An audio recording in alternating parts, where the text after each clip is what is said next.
Hi, I'm Kathryn Koob. I grew up in Black Hawk County, and I think one of the most interesting questions I was ever asked is, how did an Iowa farm girl do all the things you did?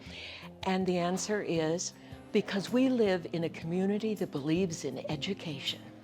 We live in an area where our schools are first class. We have universities and colleges and junior colleges that help our young people explore a whole lot of things.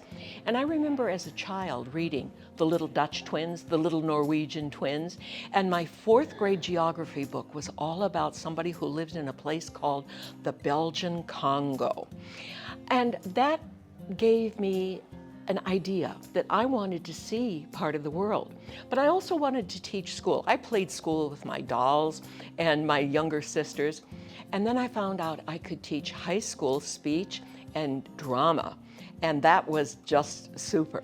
But I also was brought up in a community where I was taught to accept responsibilities. And I could only go to school for 2 years initially. So I went for my 2 years, and I couldn't teach high school with 2 years. I could teach elementary.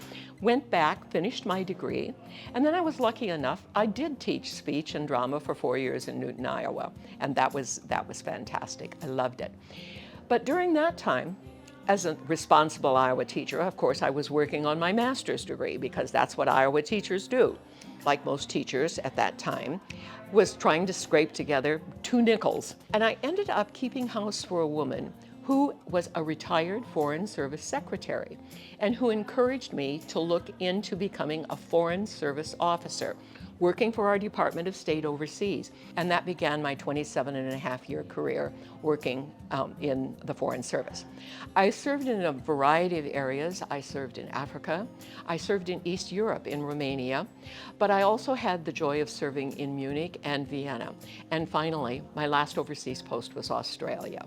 When I look and I recall reading the stories about the other people who've been featured, everyone has their own individual life, and I think there are people who've had brilliant lives here, brilliant in the sense of how they've helped other people, of how they've helped their community, of how they've developed new ideas. And so I was really, really honored and totally surprised.